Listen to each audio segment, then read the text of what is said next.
Covid-19 et responsabilité politique, c'est le thème dont on va parler ce soir avec notre invité. On va essayer de voir un peu l'engagement politique des partis politiques dans la lutte contre la pandémie du coronavirus. Nous allons particulièrement parler de ce que fait le Parti démocratique panafricain, PDP. Et pour en parler, je reçois ce soir Dédé Akpedje, conseillère municipale du PDP Golfe 6, mais également la responsable de la cellule de riposte Covid-19 au niveau du Parti démocratique panafricain. Dédé Akpedje, bonsoir. Oui, bonsoir. Merci d'accepter notre invitation. Oui. Au niveau du Parti démocratique panafricain, avec la survenance de la pandémie du coronavirus, comment on vit la situation au PDP? D'abord, tout le plaisir est pour nous au PDP de partager ce plateau ce soir avec vous. Et au nom du président, l'honorable Innocent Kabara, je dis bonsoir à tous nos téléspectateurs. Je dirais que tout depuis le début de cette pandémie, chaque membre, depuis le président, les membres, ses partisans et tout le monde ne sont pas restés bras croisés face à ce que le monde vit actuellement. Nous vivons un moment de transition entre le monde d'avant et le monde de demain. Et le PDP n'est pas resté en marge. Le PDP a entrepris plusieurs actions qui vont dans la lutte ou pour faire barrière à cette maladie, le Covid-19. Alors, en même temps, vous dites le PDP a entrepris plusieurs actions. On va parler de ces actions tout à l'heure, mais on s'imagine que la survenance de cette pandémie a eu des impacts sur les activités au niveau de votre parti. Comment vous fonctionnez dans cette période-ci? Oui, vous savez, bien avant, juste avant le début de cette crise, le PDP se préparait pour les élections présidentielles qui, malheureusement, n'avons pas pu participer. Néanmoins, nous avons réussi à faire le maillage du territoire en implantant les cellules de notre parti depuis Saint-Cancé, dans les plus petits villages qu'il y a. Nous avons pu placer nos cellules. Et aujourd'hui, c'est vrai que la crise paralyse en quelque sorte nos activités. Mais Dieu merci, nous faisons aujourd'hui face à un monde de digital, ce qui nous permet de nous réunir en ligne. Nous avons l'application Zoom aujourd'hui qui est là, qui nous permet de nous réunir chaque fois, de discuter sur les points essentiels à faire, tout ce qu'il y aura à faire durant toute cette pandémie. Donc, nous sommes peut-être absents physiquement, mais nous restons toujours connectés grâce aux réseaux sociaux qui nous permettent de toujours continuer nos activités. Peut-être pas sur le terrain comme nous l'aurons souhaité, mais nous arrivons quand même à faire l'essentiel. Ça veut dire que le PDP continue par vivre malgré la situation. Exactement, nous continuons. Sinon, nous n'allons... Parce qu'aujourd'hui, nous venons de comprendre qu'avec cette crise, nous devons apprendre à vivre avec ce virus.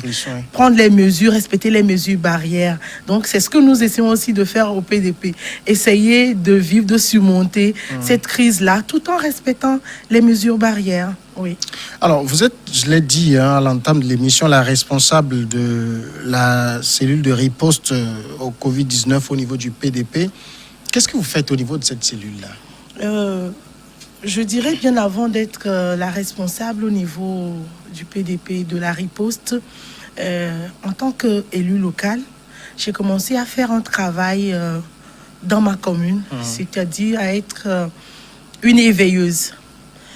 Je m'assure que les mesures proposées par le gouvernement soient respectées tout autour de moi.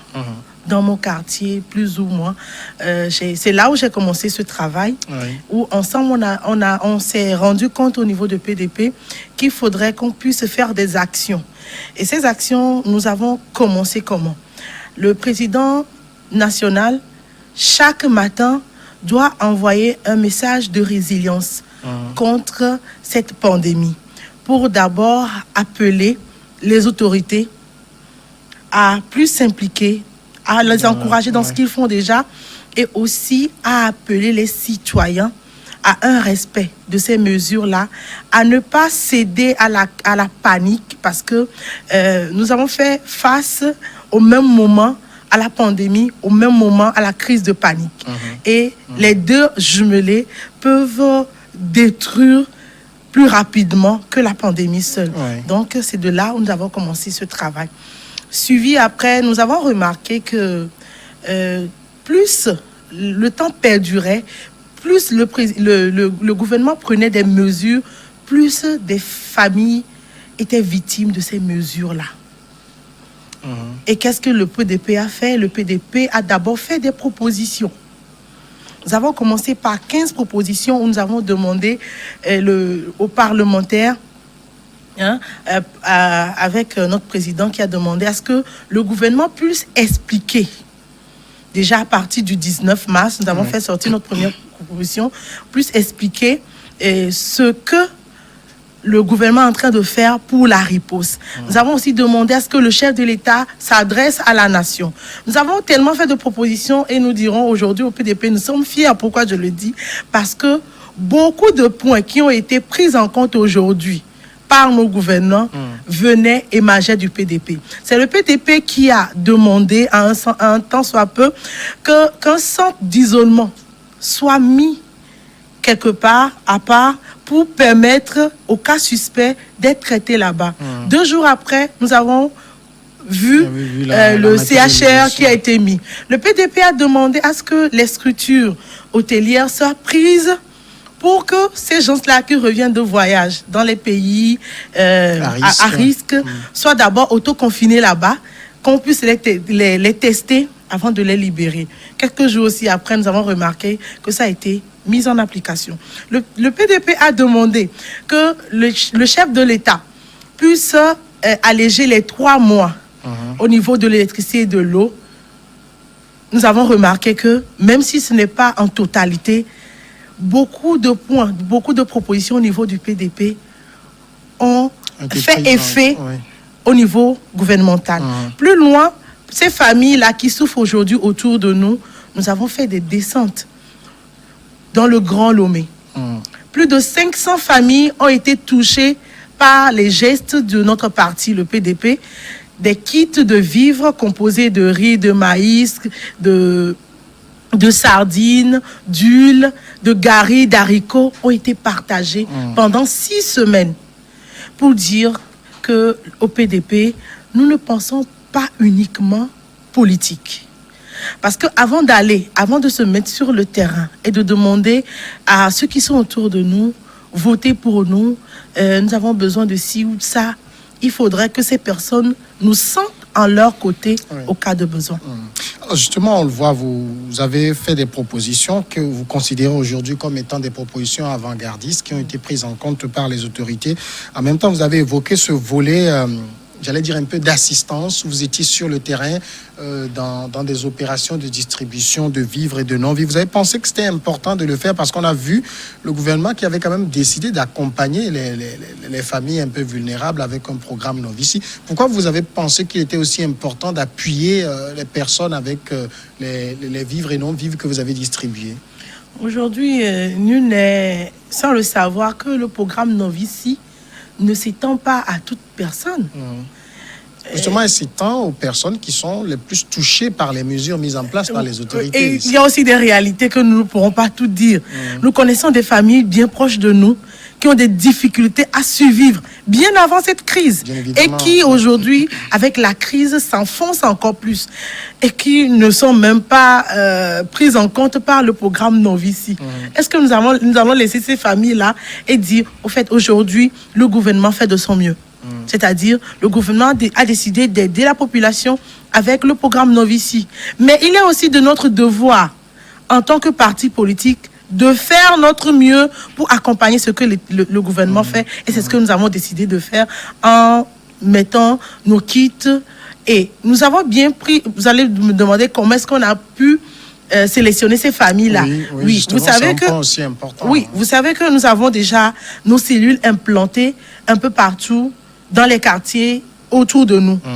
Grâce à des membres de ces cellules-là qui sont censés maintenant relever ces familles. Parce que aujourd'hui, dans mon quartier, je peux aisément dire telle personne, sa situation, ça ne l'arrange pas. Ouais. Donc, on est parti de cette base-là pour identifier des familles autour de nous qui sont réellement dans les besoins. C'est de là où nous avons commencé et d'autres personnes ont commencé à nous appeler. Dans tel quartier, nous sommes dans le besoin. Dans tel quartier, nous sommes dans le besoin. On était obligés de porter assistance jusqu'à 500 personnes, 500 familles au total pendant les 6 semaines. 6 semaines, 500 familles touchées. Alors, dites-nous, au niveau de votre zone particulièrement, ça c'est au niveau social, vous avez pu apporter quelque chose à ces familles. En ce qui concerne le respect même des mesures en cette période-ci, qu'est-ce que vous avez fait côté sensibilisation? Bon, disons, je vais peut-être partir du côté du PDP pour dire, vous avez dit tantôt que j'étais conseiller du PDP au niveau du Golfe 6. Et ce qui me permet... Golfe 6, on est à Baguida, à Damavor et autres. Maya Kopé jusqu'à Kogan-Lambou. Je suis aussi la responsable, la présidente du comité d'éveil de riposte contre le Covid-19 dans le Golfe 6. D'accord. Ce qui m'a permis de mener pas mal d'activités. J'ai proposé, ce comité a été une proposition faite par moi, où j'ai demandé au maire de nous accompagner et tout de suite nous avons mis sur pied ce comité qui, avec des membres bien natifs, ont commencé à travailler. Nous avons fait monter des spots audio que nous avons joués avec des voitures sonorisées dans toute la commune. Nous sommes partis dans les marchés, dans les points de Zedman. Nous avons mis des dispositifs de lavage des mains dans les coins stratégiques de la commune. Nous avons aidé à faire comprendre, à faire passer le message du pourquoi il faudrait respecter ces mesures-là. Le PDP est allé jusqu'à confectionner près de 1500 cache-nez où nous avons distribué pour permettre à chaque couche de pouvoir avoir accès, parce que tout le monde n'a pas aujourd'hui l'accès facile où à un moment donné les prix flambaient et 50 boîtes de cache-nez, 22 500, 25 000. Oui, nous avons essayé quand même de faire de notre mieux. Pendant près de 2 mois, je dirais personnellement, je n'ai pas trouvé de sommeil. Je n'arrivais pas à dormir parce qu'il fallait élaborer des actions, des plans pour le lendemain. Quel endroit il faut sensibiliser, quel marché il faut aller, qui il faut voir, qui il faut appeler, qui peut nous appuyer. Vous êtes sans savoir que nos communes n'ont pas de fonds de roulement. Donc, c'est bien qu'au niveau de la commune, nous aurions aimé faire beaucoup plus. Mais à un moment donné, on s'est senti coincé et il faut faire appel de gauche à droite, de bonne volonté pour nous aider, et nous avons été vraiment sur le terrain. Je dirais même au moment de partage des kits de président même, l'honorable Kabara n'a pas hésité à faire des porte-à-porte, à expliquer pourquoi il faut porter les cache-nez, pourquoi il faut respecter les mesures et autres là. Je pense que nous avons été... Est-ce que vous pensez, après avoir fait tout cela, après avoir mis tout cela en œuvre, tous ces investissements sur le terrain, vous pensez aujourd'hui que ça a porté de fruits? Parce que moi, j'écoute les informations, je regarde aussi et on dit qu'il y a du relâchement, finalement. Vous pensez que ça a porté du fruit? Vous savez... Il y a le maire de ma commune et mon maire qui a l'habitude de dire que le Togolais vraiment manque de discipline. Et effectivement, entre guillemets, nous manquons parfois de discipline. C'est vrai que dans les premières semaines, quand nous avons commencé à faire les sensibilisations, il y avait la peur. Je vous parlais de la pandémie, de la peur. Oui. Les gens étaient vraiment frustrés, avaient vraiment peur. Et chacun essayait de respecter ces mesures-là. À un moment donné, quand les bavures policières ont commencé et la population se révoltait et d'autres demandaient ces marchés, nos marchés, qui sont chaque fois animés sans précaution et que déjà que eux ils fréquentent ces marchés et qu'ils reviennent, les gens ont tellement posé d'hypothèses qu'ils se disent que ce n'est même plus la peine de respecter ces mesures-là, vu qu'ils sont exposés. D'autre part, c'est vrai que le PDP a fait la proposition à ce que nos marchés soient désinfectés. Mais jusque-là, rien n'est fait. Bien qu'on nous a dit en temps qu'on allait le faire, on a espéré, ce n'est pas fait. Donc je dirais, pas pour ne pas contredire, que ces 2 dernières semaines, il y a tellement de relâchement. Hier, je le posté sur ma page Facebook aux environs de 0 heure où je n'arrivais pas à dormir parce que j'avais fait le tour de ma commune avec le maire vers les 20 heures avant le début du couvre-feu. Franchement, c'est comme si nos messages ne passaient pas. C'est vrai qu'au début, on a compris que non seulement au niveau des bars, on a arrêté de mettre des chaises et les tables. Oui. On a préféré que les gens viennent faire les emporter, consigner les bouteilles.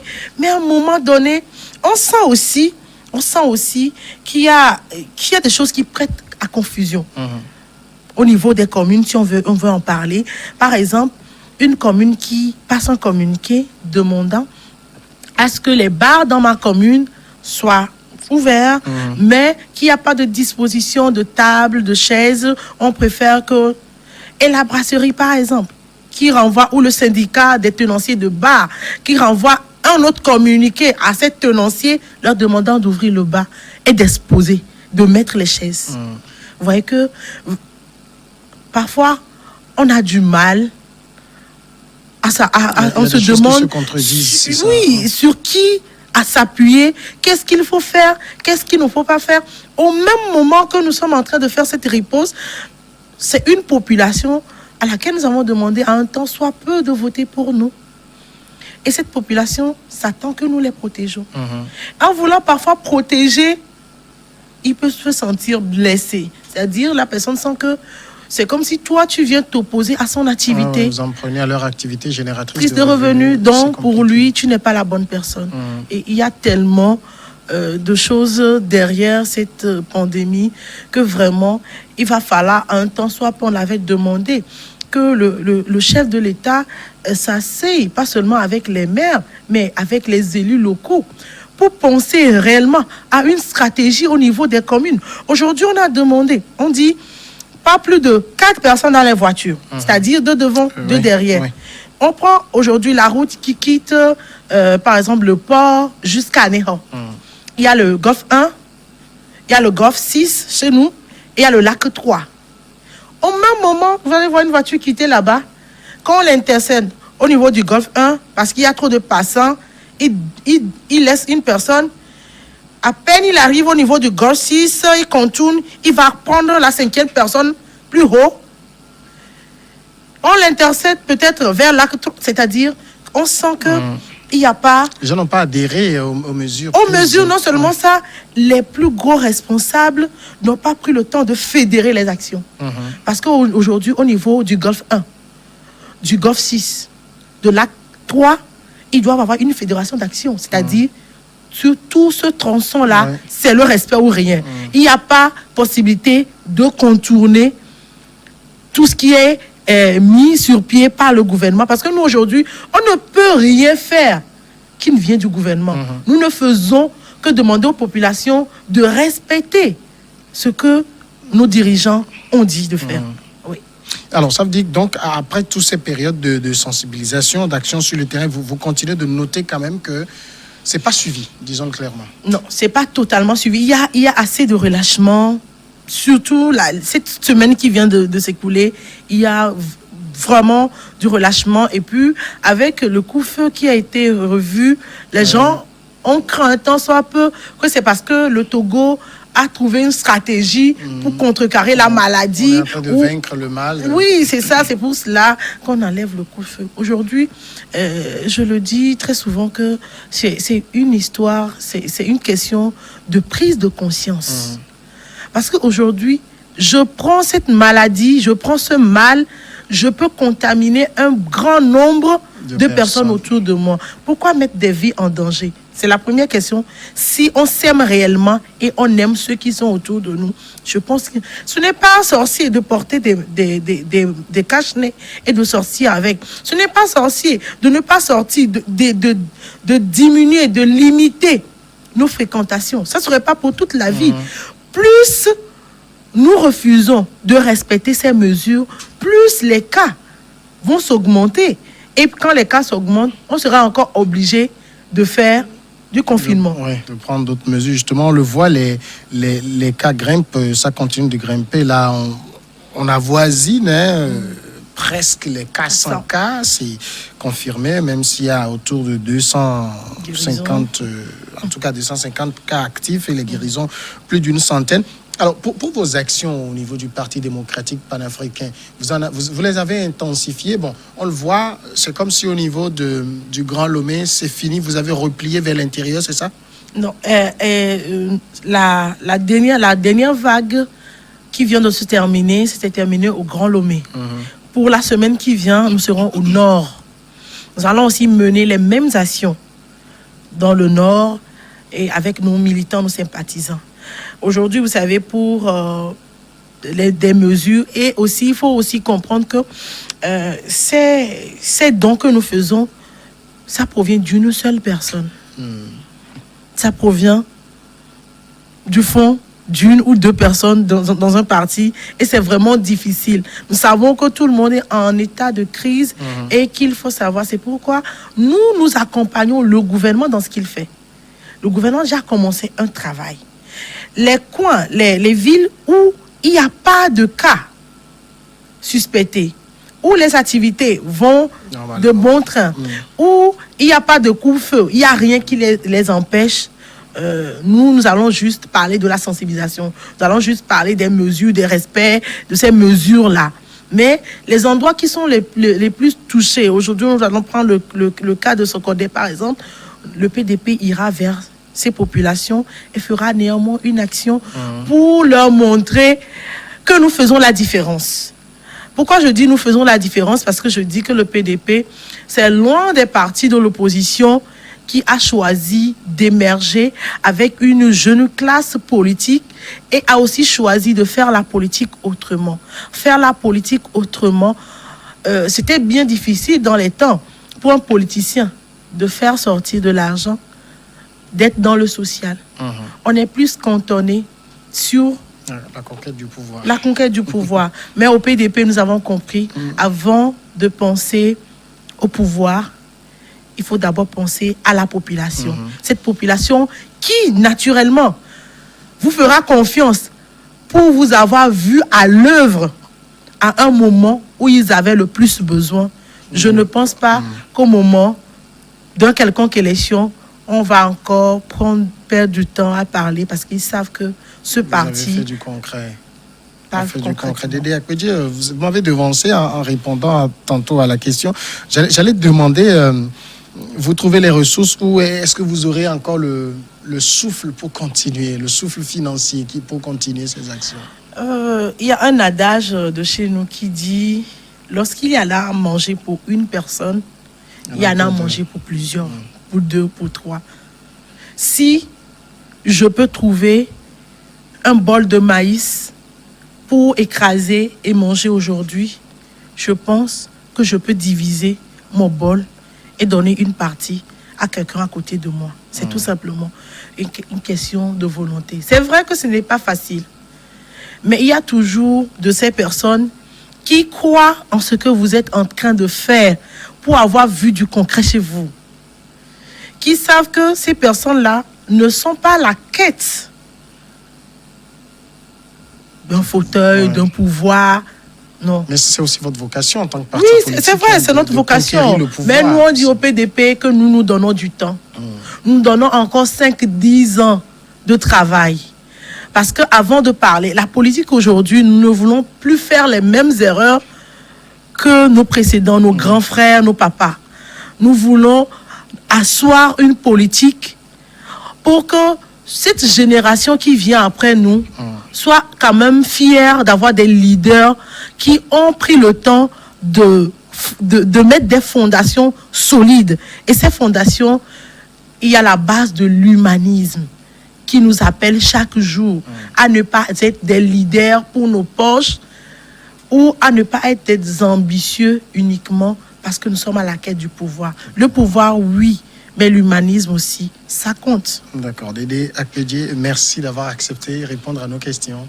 Merci beaucoup, Samuel. Vous êtes la conseillère municipale du PDP Golfe 6 et également la responsable de la cellule riposte Covid-19 au niveau du PDP du Golfe 6.